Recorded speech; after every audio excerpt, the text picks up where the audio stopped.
The grand chamber of Vex Prime stretched higher than any cathedral built by human hands. Its walls glowed with a soft purple light that pulsed like a heartbeat. 250 alien delegates sat in circular rows, their crystalline bodies reflecting the chamber's glow. They were the rulers of the Korthan Empire, an empire that had stood for 12,000 years and conquered 47 star systems.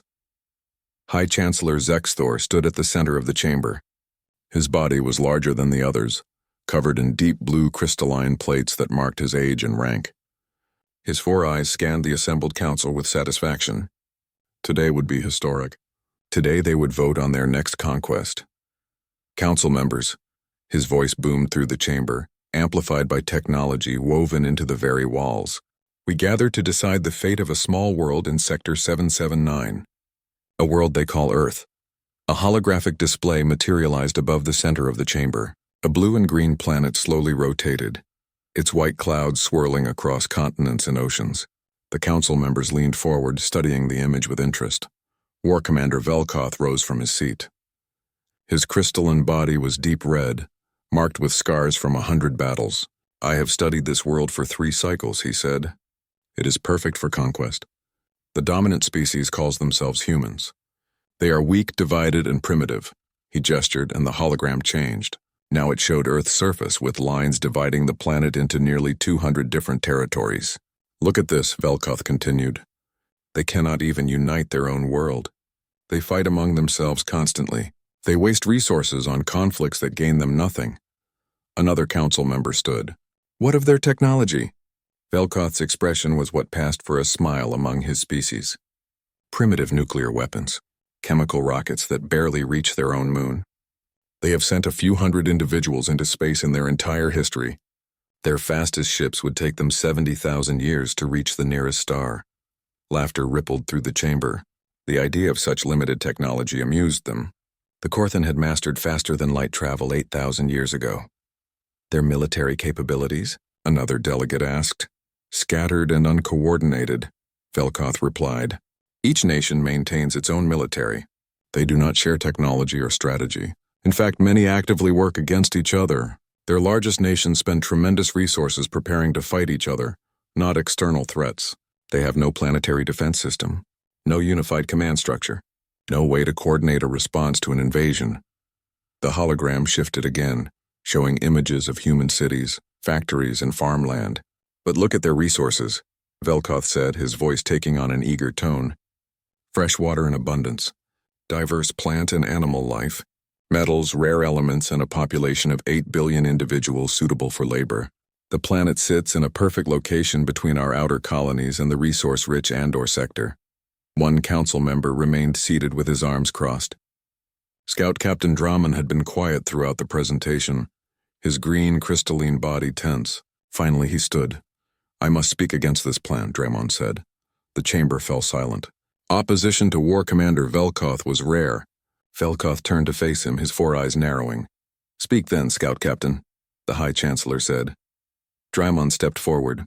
"I have observed the humans more closely than anyone in this chamber. Yes, they are divided. Yes, their technology seems primitive. But there is something about them that concerns me deeply." "Your concern is noted," Velkoth said dismissively. "But I see no reason for it. They have survived themselves," Draman insisted. "Think about that. We have encountered 43 species before reaching faster-than-light travel. Only 7 survived. Most destroyed themselves with their own weapons or poisoned their worlds beyond recovery. But humans have nuclear weapons, biological weapons, and chemical weapons capable of ending all life on their planet.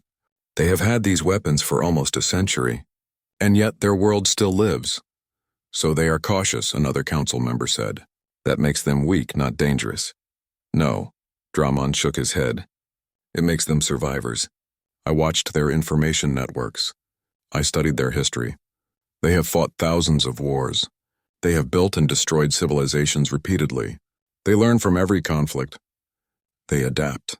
They never make the same mistake twice. Ancient history." Velkoth waved a hand dismissively. "What matters is their current weakness." "Is it weakness?" Draman challenged. "Or is it strategy?" "I noticed something strange. For the past 20 years, their space programs have accelerated dramatically. They established a permanent colony on their moon, They are building stations on their fourth planet, Mars. They mine asteroids. All of this requires technology far beyond what they show publicly. Barely beyond their planet, someone laughed. We cross galaxies. Yes, but they are learning fast, too fast. Their computing technology has doubled in power every 2 years for decades. Their artificial intelligence programs are approaching true consciousness. Their genetic research has decoded their own biology and begun modification. In another 50 years, who knows what they will be capable of? All the more reason to conquer them now, Velkoth said firmly, before they become a threat. Or all the more reason to leave them alone, Dramon replied. We have never encountered a species that advances so quickly. We should study them, perhaps make peaceful contact but not invade. High Chancellor Zexthor raised a hand for silence. Scout Captain Dramon, your caution is admirable but unnecessary. We are the Korthan Empire. We have conquered every species we have encountered. These humans, despite their rapid advancement, are still confined to a single star system. They have no defense against our fleet. The decision is clear. Dramon looked around the chamber, seeing the same certainty in every face. They had already decided. This vote was merely a formality. I ask you to reconsider, he said quietly. There is something about humans that we do not understand. They are unpredictable. Enough, Velkoth interrupted. Your fear makes you see threats where none exist. This council needs facts, not feelings. Dramon sat down slowly. He had said his piece. They would not listen. High Chancellor Zexthor's voice rang out. We vote now. All in favor of authorizing the invasion of Earth, stand and be counted. Throughout the chamber, delegates rose from their seats. One by one, they stood until nearly the entire council was on its feet. Only 3 remained seated. Scout Captain Dramon and 2 junior delegates from outer colonies. The vote is recorded, the High Chancellor declared.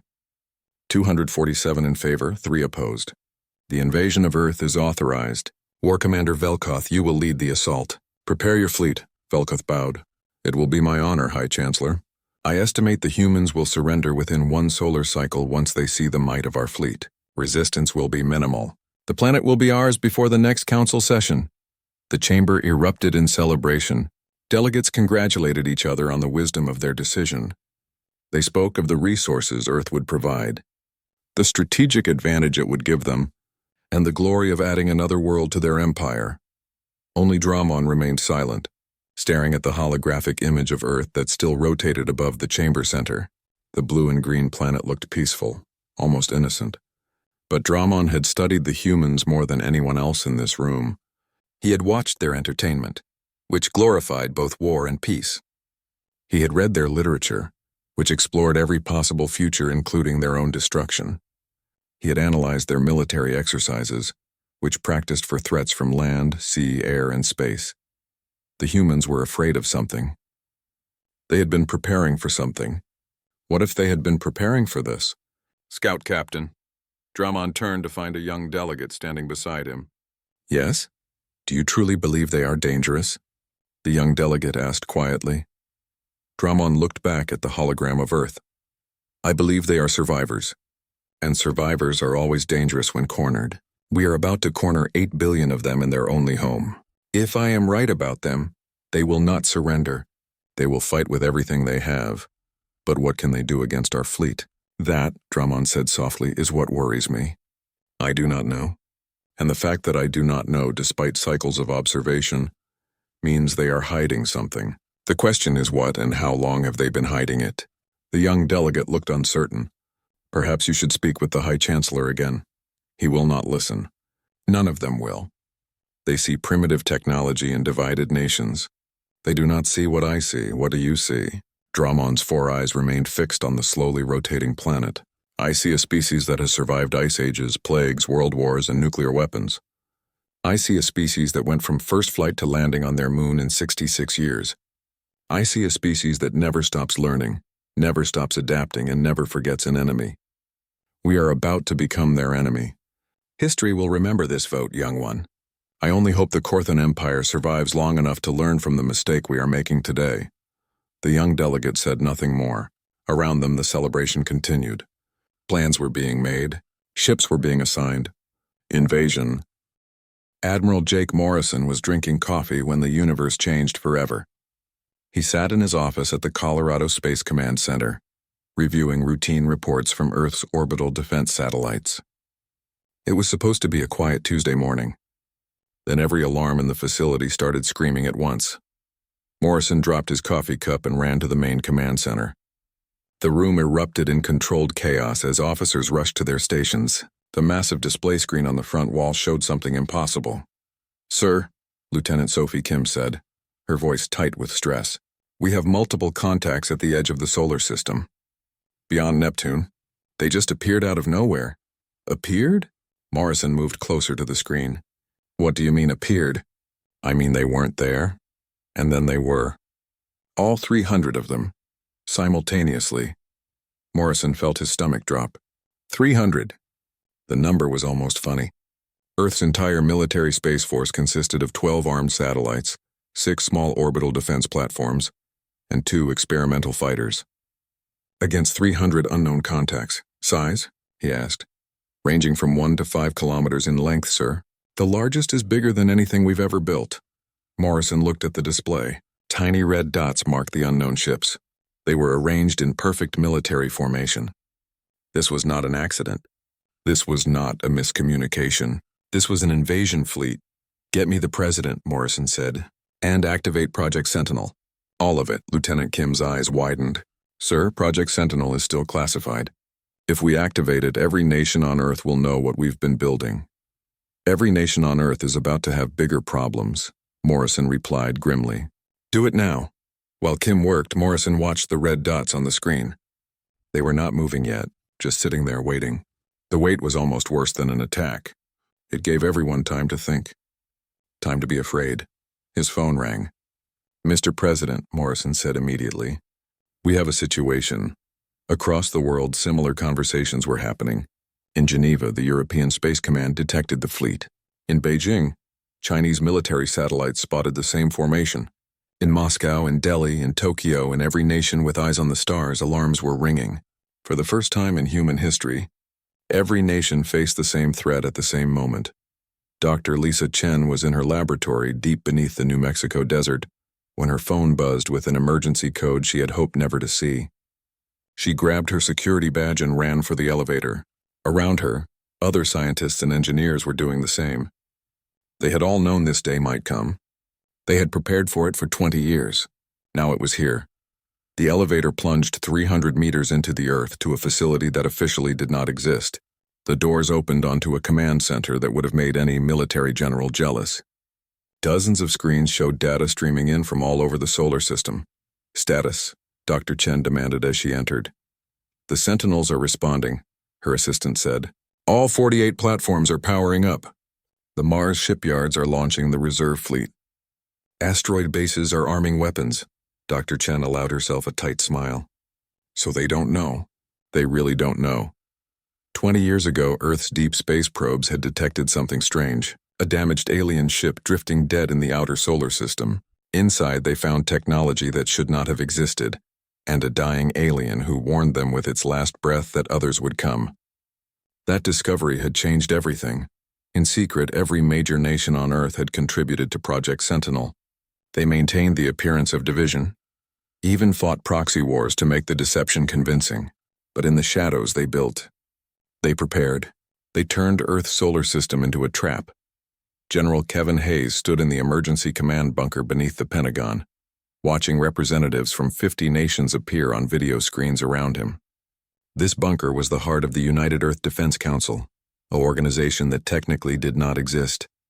Every person on those screens knew what was about to happen. "Recommendations?" Hayes asked. "Wait," said the Chinese general. "Let them commit. Let them think we're helpless." "Agreed," said the Russian commander. "We show them our obsolete satellites, our primitive orbital stations. Let them think it will be easy." "And if they attack civilians?" the Brazilian representative asked. "They won't." Dr. Chen's voice came through the speakers. She was connected to the meeting from her desert facility. "I've studied the alien wreckage we found. Their weapons are precise. They'll target our military assets first to make us surrender. They don't want to damage the planet. They want to conquer it. Then we give them a fight they'll never forget," Hayes said firmly. "All in favor of unified command structure under Protocol Sentinel?" Every nation voted yes. In seconds, not hours or days or weeks.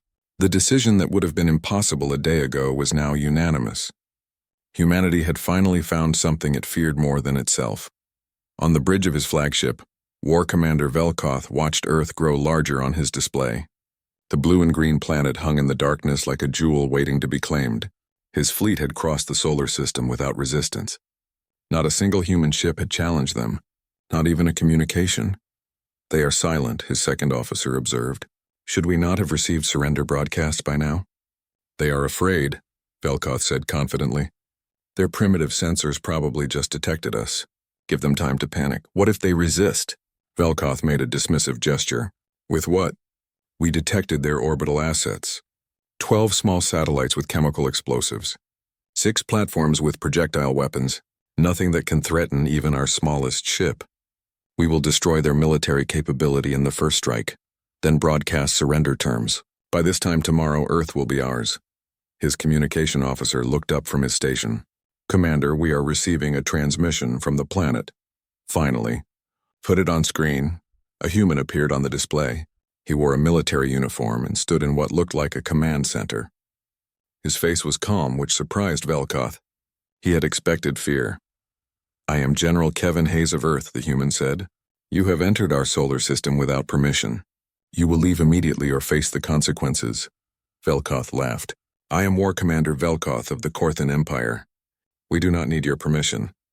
We have come to claim your world. Surrender now and your species will be allowed to live as subjects of our empire. Resist and we will destroy your military capability and take the planet by force. You have one of your hours to comply."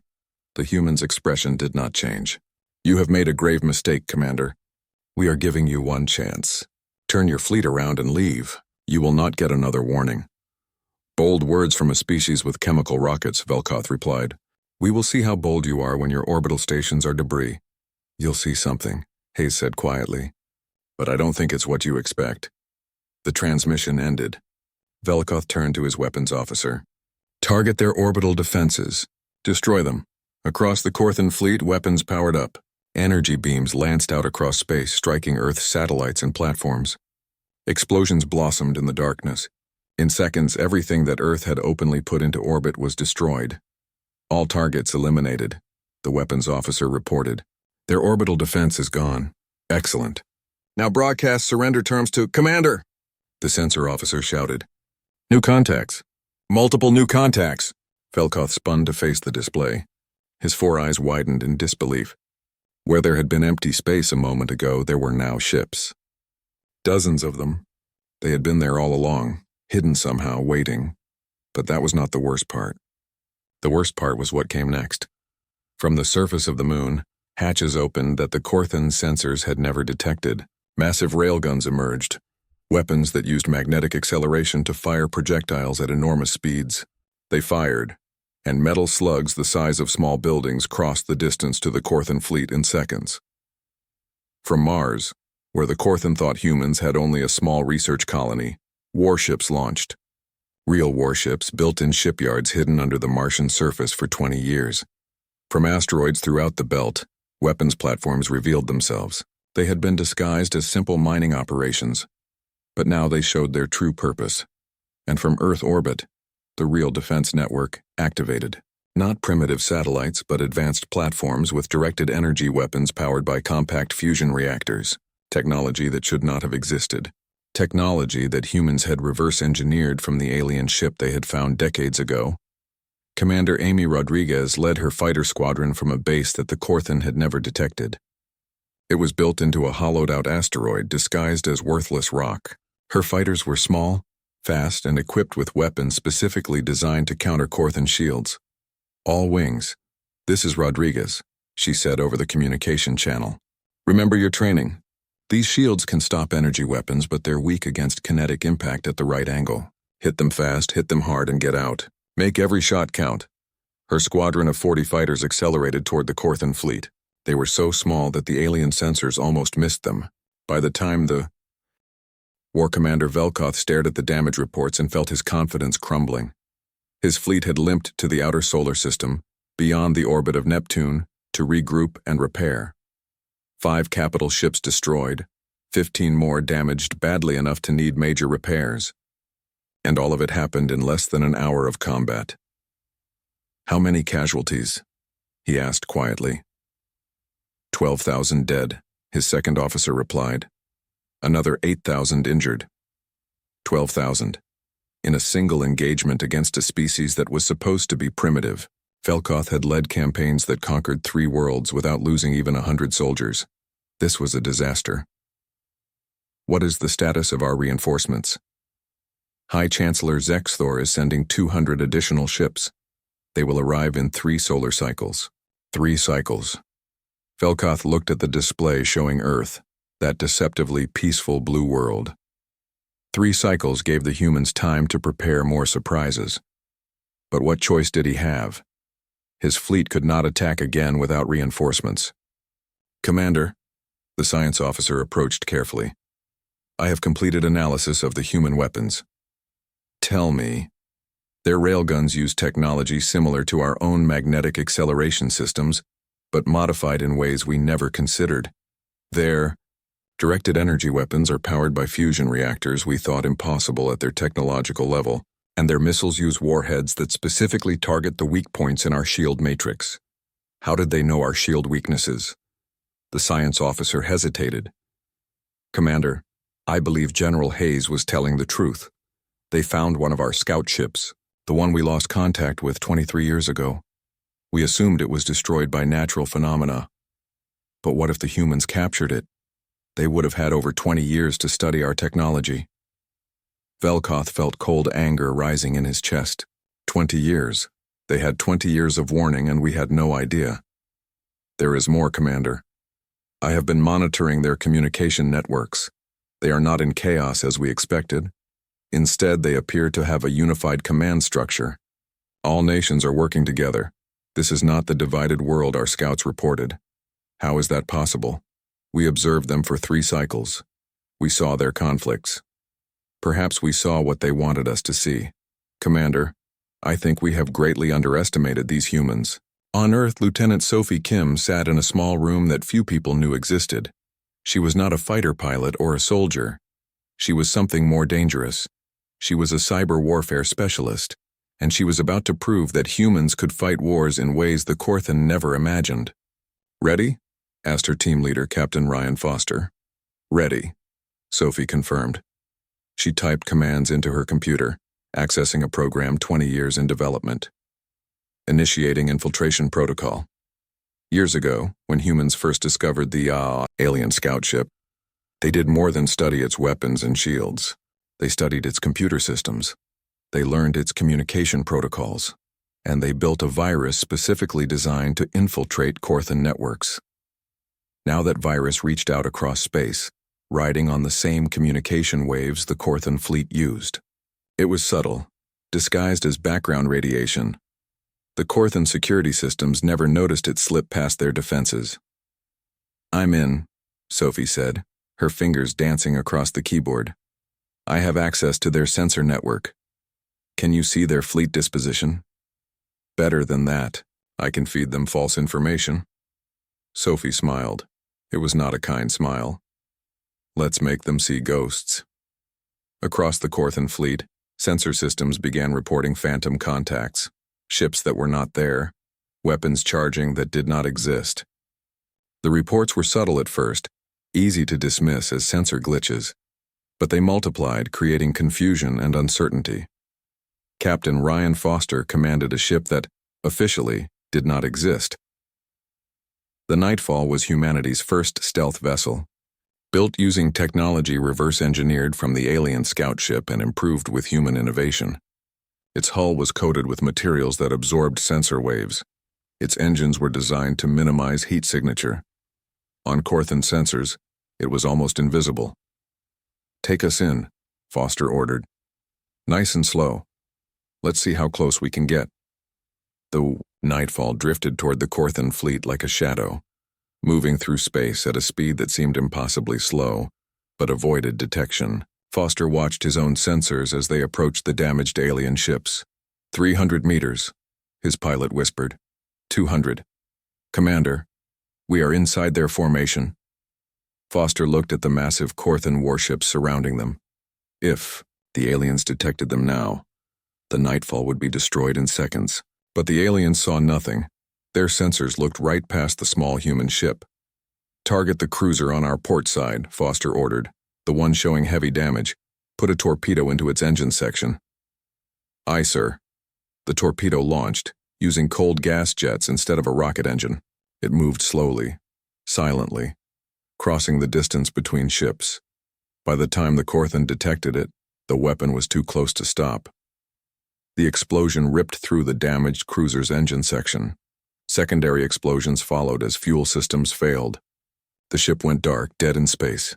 "Back us out," Foster ordered calmly. "Same speed. Don't give them anything to target."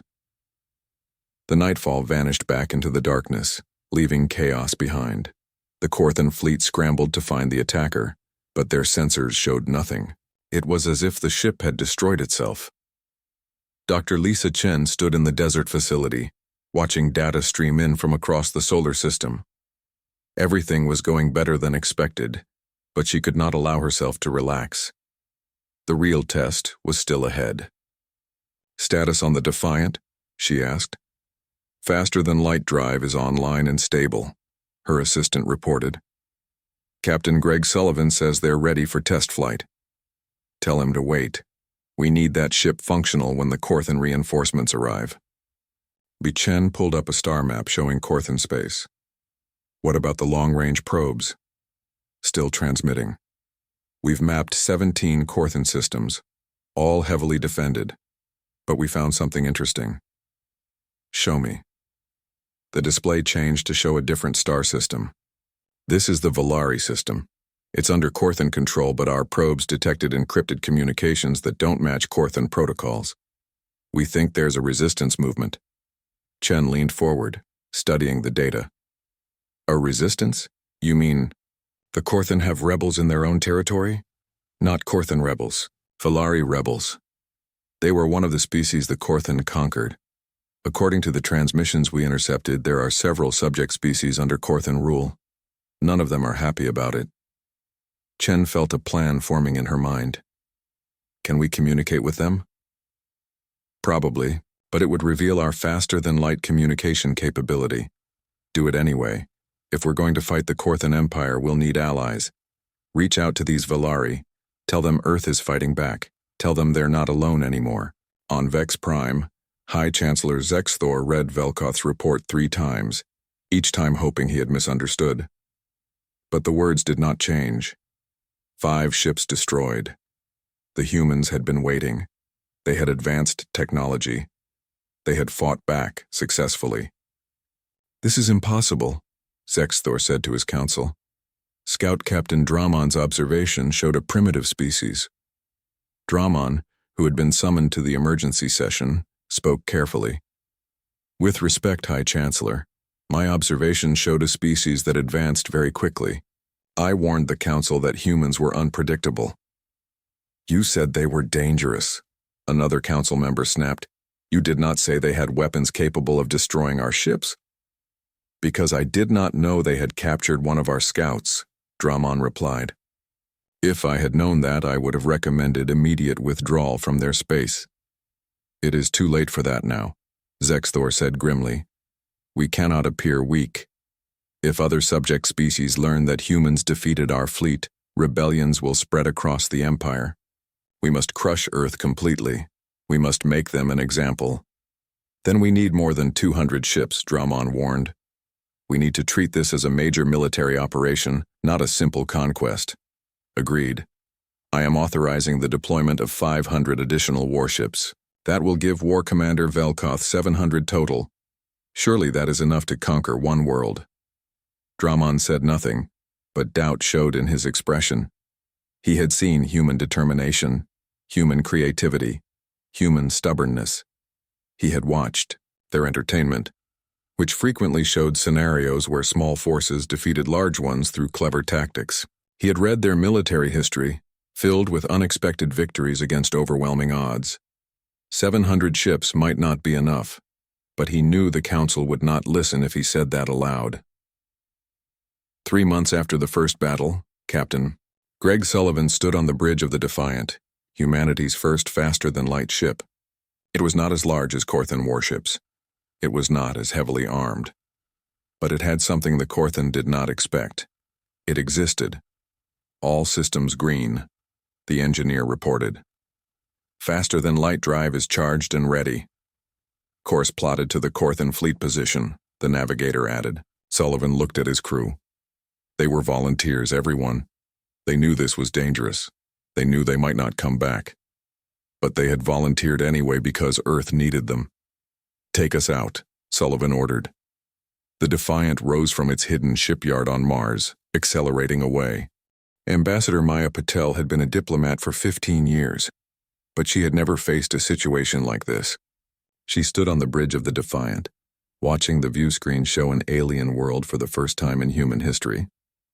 The planet below was green and purple instead of Earth's green and blue, with 3 moons hanging in a pink sky. This is the Valari homeworld, Captain Sullivan said beside her. According to our intelligence, the Korthan conquered them 6 centuries ago. Maya studied the planet. Somewhere down there were people who had lived under alien rule for longer than America had existed. Have they responded to our messages? Yes, they're cautious but interested. A delegation is on its way up to meet us. Let's hope we can convince them to join us. An hour later, Maya stood in the ship's conference room facing 3 Valari delegates. They were tall, slender beings with 4 arms and skin that shimmered with subtle color changes. Their large eyes watched her with a mixture of hope and suspicion. I am Ambassador Maya Patel of Earth, she said through the translation device Dr. Chen had developed. Thank you for meeting with us. The lead Valari delegate spoke, and the translator rendered his words in English. I am Elder Koth of the Valari Resistance. We received your transmission claiming that you defeated a Korthan fleet. Forgive our skepticism, but we have heard such claims before. The Korthan always win. Not this time, Maya said. She gestured, and a hologram appeared showing the battle 3 months ago. The Valari watched in silence as Korthan ships exploded under human weapons. When the recording ended, Elder Koth's skin had shifted to a deep blue color that the translator identified as shock. This is real? Koth asked. You truly defeated them? We did. And we're here to offer you something the Korthan never gave you. A choice. Join us, fight with us. Together we can free your world and every other world the Korthan have conquered. You are one species, another Valari said. The Korthan Empire spans 50 systems. Even if you defeated one fleet, you cannot defeat them all. Maybe not alone, Maya admitted. But we're not asking you to fight alone either. We're building an alliance. Every species the Korthan have oppressed. Every world that wants freedom. Together we can break their empire. Elder Koth was silent for a long moment. His skin shifted through several colors as he considered. Finally he spoke. For 600 years we have resisted in secret. Small acts of sabotage, hidden weapons caches, waiting for a chance that never came. If what you say is true, if you can truly stand against the Korthan, then yes, the Valari will join you. Maya felt relief flood through her. Thank you, Elder Koth. Together, we'll free your world. There is something you should know, Koth said. We are not the only ones who resist. The Korthan have conquered 12 species. Most have resistance movements. If you can offer hope, if you can show that the Korthan can be defeated, many will join you. Maya smiled. Then let's show them. Over the next 2 months, the Defiant and its sister ships traveled across Korthan space, making contact with resistance movements on occupied worlds. Each time they showed recordings of the battle at Earth. Each time, they offered the same choice: join the fight or continue living under Korthan rule. Most chose to fight. Lieutenant Daniel Park worked in Earth's intelligence division, analyzing the flood of information coming from across Korthan space. Maps, fleet positions, supply routes, everything the resistance movements had gathered over centuries of occupation. It was an intelligence officer's dream and nightmare simultaneously. Look at this, he said to his commander, showing a map of Korthan territory. They've overextended badly. They have garrison forces on 47 worlds, but most are small. They never expected to face coordinated resistance. What about their main fleet? Split between Vex Prime and 3 major colonies. If we could coordinate attacks across multiple systems simultaneously, they couldn't respond everywhere at once. Can the resistance movements handle coordinated operations? Daniel pulled up communication logs. Elder Koth has been organizing them. The Volari have 6 centuries of experience with covert operations. They're teaching the other groups. Given 3 months, I think they can pull off something major. Then we give them 3 months, and we make sure the Korthan are looking the wrong way when it happens. On Vex Prime, High Chancellor Zexthor was discovering that conquering was easier than holding. Reports flooded in from across the Empire. Sabotage at military facilities, attacks on supply convoys, communication networks disrupted, and everywhere the same rumor.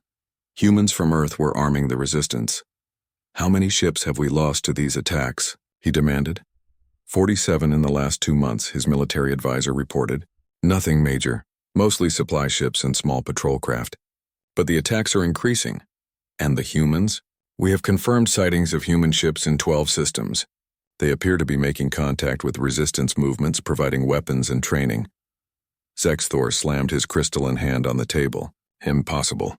3 months ago, they could barely leave their own planet. Now they're operating across our empire. High Chancellor, we underestimated them. Badly. We thought they were primitive, but they have technology comparable to ours. And they learn faster. Every encounter they adapt. They innovate. They do things with technology that we never considered. Then we destroy them. Gather every available ship. We end this now. That is exactly what they want us to do, Scout Captain Drymon said. He had been present for the meeting, though he rarely spoke. If we commit our full fleet to attacking Earth, our occupied worlds will be undefended. The resistance movements will rise up. We will lose our empire trying to punish one world. Then what do you suggest? Zexthor demanded. Negotiate. Offer humans a treaty. Give them what they want, freedom and isolation. In exchange, they stop supporting the resistance movements. The Korthan Empire does not negotiate with primitives. They are not primitives, Dramon said wearily. That is the mistake we keep making. They are survivors, innovators, and now they are conquerors. Every day we wait, they get stronger. Every day we wait, more species join them. We should negotiate while we still have an empire to negotiate with. Zexthor looked around the council chamber. He saw the same expression on every face, uncertainty. For 12,000 years, the Korthan had been certain of their superiority. Now that certainty was gone. Very well, Zexthor said finally. Send a message to Earth. We will negotiate. General Kevin Hayes read the Korthan message 3 times. It was carefully worded, offering to discuss mutual concerns and peaceful coexistence. In other words, they wanted to negotiate. What do you think? He asked Dr. Chen, who had joined the meeting via video link. I think they're scared, Chen said. Our intelligence says they've lost nearly 50 ships to resistance attacks in the last 2 months. Their empire is fracturing. They know if they attack us with their full fleet, they'll lose everything else. Should we negotiate? That depends. What do we want? Hayes pulled up a star map showing Korthan space and Earth's position. We want them to leave us alone. We want them to free the worlds they've conquered, and we want to make sure they never do this again to anyone. That's asking for the complete collapse of their empire. Yes, because their empire is built on conquest and slavery. It needs to collapse. Chen was quiet for a moment. Then don't negotiate for peace. Negotiate for surrender. Tell them we want the Korthan to withdraw from all occupied worlds. Dismantle their military to defensive forces only, and allow independent observers to ensure compliance. If they refuse, we continue supporting the resistance until their empire tears itself apart. Hayes smiled. I like it. It's bold. We learned from them, Chen said. They came to conquer us. Instead, they taught us that we could be conquerors too. The difference is we're not conquering to enslave. We're conquering to free. 1 week later, High Chancellor Zexthor stood in the council chamber on Vex Prime, reading Earth's terms for negotiation. With each word, his crystalline skin darkened with rage. They demand our surrender, he said, his voice shaking. They demand we free all occupied worlds. They demand we reduce our military. These humans, these primitives who 3 months ago could not leave their planet, demand that we surrender to them. What choice do we have? Dramon asked quietly. If we refuse, the resistance movements will continue. Human ships will continue arming them. Our empire will bleed until nothing remains. Then we fight. We take every ship we have, go to Earth, and destroy them completely. With what ships? Dramon pulled up a display showing Korthan fleet positions. We have 700 ships at Vex Prime, 200 scattered across occupied worlds as garrison forces, 300 in repair yards. That is our entire fleet. Meanwhile, Humans have built over 100 ships in the last 3 months. The resistance movements have stolen or destroyed 50 of our vessels, and 4 species have openly declared independence. If we commit everything to attacking Earth and fail, we will have nothing left. No fleet, no empire, nothing. And if we surrender, we survive. We retreat to our original territory. We rebuild, and perhaps in time we learn to coexist with others instead of conquering them. Zexthor looked around the chamber at his council. He saw fear, anger, and something he had never seen before in a Korthan leader. Defeat. 6 months after the Korthan Empire voted to invade Earth, Admiral Nicole Grant commanded a fleet of 200 ships as they approached Vex Prime. The fleet was a mix of human vessels and ships from 6 other species, all flying under a new flag, the Galactic Council of Free Worlds. It was not a flag of conquest. It was a flag of liberation. Status? Grant asked from her command chair on the flagship Liberty. All ships reporting ready, her tactical officer replied. The Korthan Defense Fleet is standing down as agreed. We have clearance to enter orbit. Grant studied the display showing Vex Prime below. It was a beautiful world, with purple oceans and silver continents. For 12,000 years it had been the center of an empire built on conquest. Today it would become something different. Take us in. Nice and slow. Let's not give anyone a reason to panic. On the surface of Vex Prime, in the ruins of what had been the Grand Council chamber, President Laura Mitchell of Earth stood with representatives from 11 other species.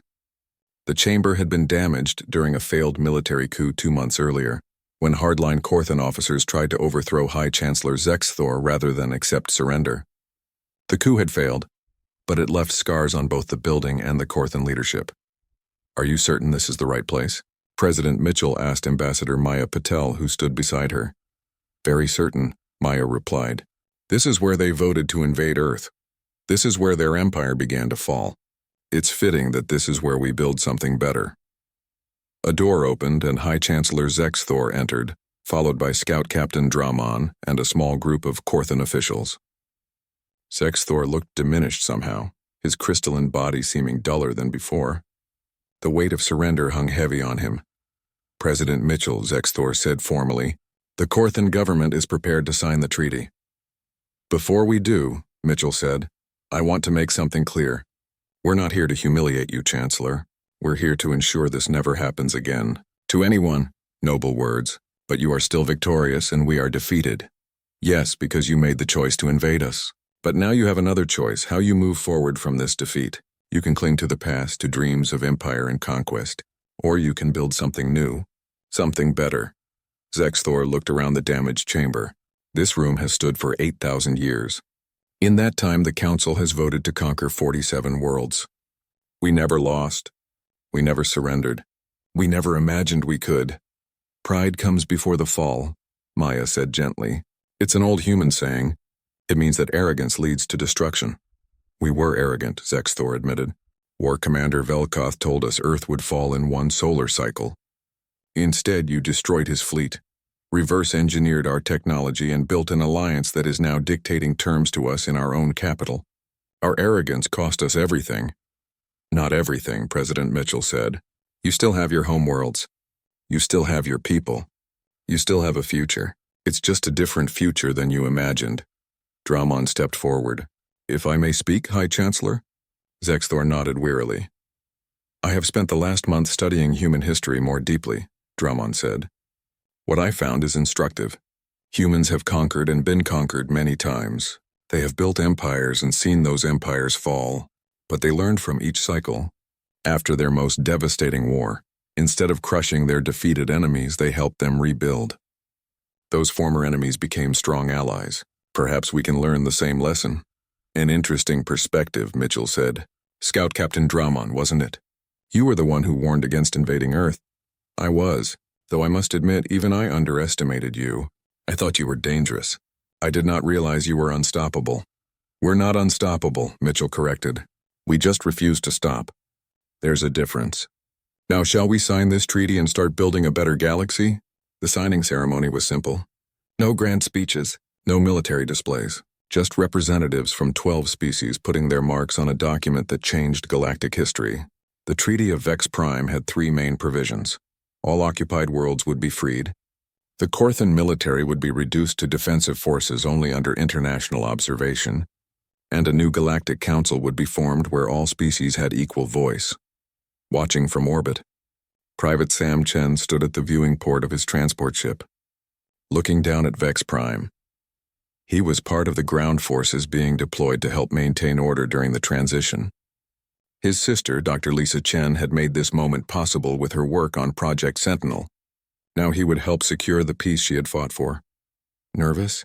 Asked Corporal Jenny Lin beside him. A little, Sam admitted. 6 months ago, the Korthan were invading us. Now we're on their home world making sure they follow the treaty terms. It's strange. Strange is good. Strange means we're not all dead. The transport landed at a military facility outside Vex Prime's capital city.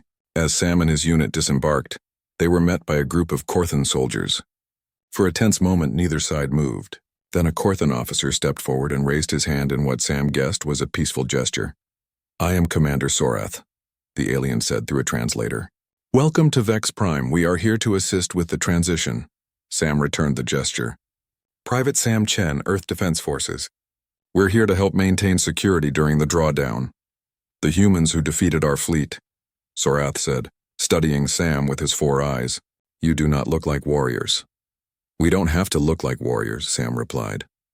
"We just have to be ready when someone threatens our home. You came to our world expecting an easy conquest. We showed you what humans do when we're threatened. Now we're here to show you what we do when the fighting is over. We help rebuild." Over the following weeks, the Korthan Empire began its transformation. Ships were decommissioned or transferred to planetary defense forces. Garrison troops withdrew from occupied worlds, replaced by peacekeeping forces from the new Galactic Council. And on 47 worlds, people who had lived under Korthan rule for centuries tasted freedom for the first time. On the Valari homeworld, Elder Koth stood in a city square speaking to thousands of his people. 600 years, he said, his voice amplified across the crowd. 600 years we lived under their rule. 600 years we waited for freedom. Today that wait is over. Today we are free. The crowd erupted in celebration. In the background, human ships could be seen in orbit, their presence a guarantee that the Korthan would not return.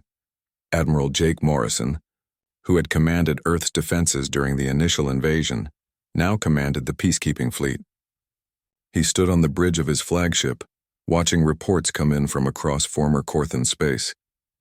Every report was the same. Withdrawal proceeding smoothly, no resistance, no incidents. "Hard to believe," his executive officer said. 6 months ago they were invading us. Now they're accepting occupation. "It's not occupation," Morrison corrected. "It's observation. There's a difference. We're not conquering them. We're making sure they can't conquer anyone else.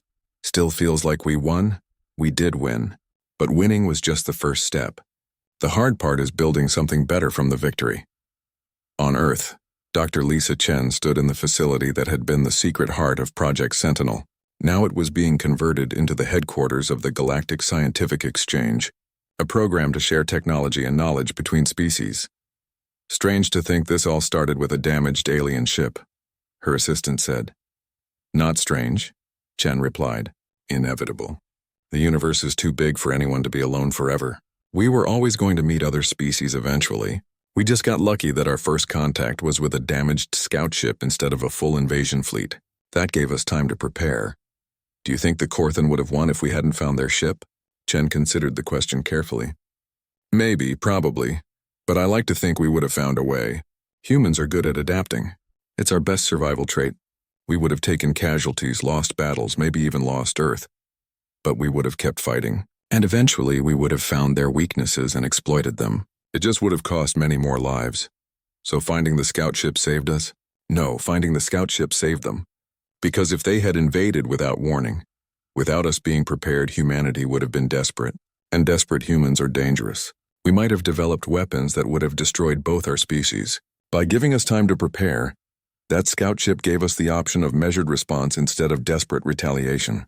The Korthan should be grateful." 10 years after the invasion that never succeeded, Ambassador Maya Patel stood in the new Galactic Council chamber on a neutral world designated as Council Station. The chamber was circular with seats for 23 species arranged, so that no one sat higher than anyone else. Every species had equal voice. Every species had equal vote. The Council recognizes Ambassador Dramon of the Korthan Confederation, the Council speaker announced. Dramon, who had been promoted from Scout Captain to Ambassador after his warnings about humanity proved correct, stood to address the Council. Thank you, Speaker. The Korthan Confederation wishes to propose a new joint scientific mission to explore the galactic core. We,